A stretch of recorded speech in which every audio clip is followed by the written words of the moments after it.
हमारे व्यस्त जीवन में ईश्वर की आवाज़ जैसे ऊपर चढ़ने के लिए सीढ़ी या लिफ्ट की ज़रूरत होती है, वैसे ही मुक्ति के लिए गुरु की ज़रूरत होती है। एक जन्म, शरीर का जन्म काफ़ी नहीं होता, हमें दूसरा जन्म गुरु द्वारा आत्मा का जन्म मिलना जरूरी है। सामान्य काल दूसरा सप्ताह 10 जनवरी 2021 बुधवार। पहला पाठ सामुएल का पहला ग्रंथ अध्याय 3 पद संख्याएं 1 से 10 तक और संत मार्कुस का सुसमाचार अध्याय 1 पद संख्याएं 23 से 39 तक। हमारे देश में एक कहावत है, गुरु बिना ज्ञान नहीं। बिना गुरु के जीवन और मुक्ति का ज्ञान लगभग असंभव है। बहुत ही कम बुद्ध पुरुष हुए हैं या ज्ञानी हुए हैं जिन्हें गुरु की ज़रूरत नहीं पड़ी। आज के पहले पाठ में गुरु और एक शिष्य के बीच वार्तालाप का मधुर संवाद है। ईश्वर सीधे तौर पर शिष्य से, सामुएल से, जो एक भक्त था, युवा लड़का, उसे बात करना चाहता है।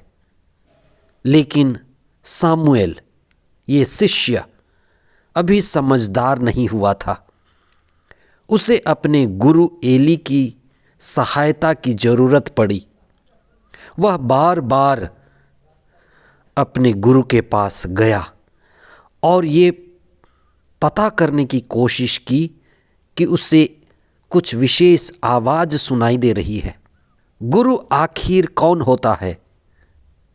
वही जो एली जैसा होता है। एली एक आदर्श गुरु के सटीक उदाहरण है। गुरु ईश्वर और शिष्य के बीच की कड़ी है। गुरु ईश्वर और शिष्य के बीच की सीढ़ी है, जोड़ है, लिफ्ट है और हर किसी को ऊपर उठने के लिए गुरु यानी सीढ़ी या लिफ्ट की ज़रूरत होती है।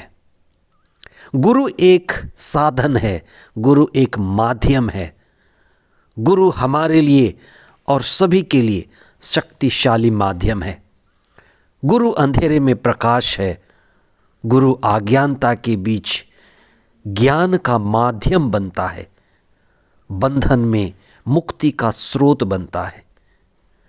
ईश्वर को बिना माध्यम के जान पाना लगभग असंभव है। जैसे एक माँ बच्चों को जन्म देती है, वैसे ही एक गुरु, आध्यात्मिक गुरु, शिष्य को आध्यात्मिकता में यानी आत्मा में जन्म देता है। आज सामुएल के दूसरे जन्म, आत्मा में जन्म की बात कही गई है, जो पहले जन्म से भी ज़्यादा महत्वपूर्ण है। इसलिए गुरु दूसरी माँ है जो शरीर से भी बढ़कर आत्मा को जन्म देती है। आज के सुसमाचार में ईसा सिमोन पेतरुस के घर में गए क्योंकि पेतरुस की सास बीमार थी। ईसा का पेतरुस के घर में जाना पेतरुस के परिवार के लिए बड़ा वरदान और सौभाग्य था। बीमारी किसी भी परिवार को, किसी भी व्यक्ति को कमज़ोर करती है। बीमारी कमज़ोरी का लक्षण है। अपदूत ग्रस्त होना, ये सब नकारात्मक शक्तियों के प्रतीक हैं। ईसा का साधारण लोगों के बीच होना, गरीबों के बीच में होना, ईश्वर के प्रेम, ईश्वर की सहानुभूति, ईश्वर की शक्ति और मुक्ति को प्रकट करती है। जहाँ ईश्वर है, जहाँ ईशा है, वहाँ मुक्ति है, छुटकारा है, स्वास्थ्य और आनंद है। ईसा स्वयं प्रार्थना के द्वारा ईश्वर से जुड़े रहते थे और लोगों को ईश्वर से जोड़ते थे। जो भी व्यक्ति ईश्वर से जुड़ेगा वह लोगों को भी ईश्वर से जोड़ेगा। जो भी व्यक्ति प्रार्थना के द्वारा सत्य से, आनंद से, प्रेम से जुड़ेगा वह दूसरों को भी सत्य के साथ जोड़ेगा, आनंद के साथ जोड़ेगा, ईश्वरीय प्रेम के साथ जोड़ेगा।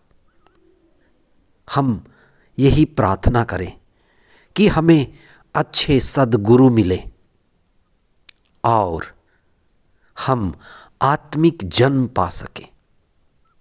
साथ ही साथ हम ईश्वर से जुड़ें प्रार्थना के द्वारा, भक्ति के द्वारा, ज्ञान के द्वारा, ध्यान के द्वारा, और लोगों को भी, दूसरों को भी जोड़ना काम शुरू करें।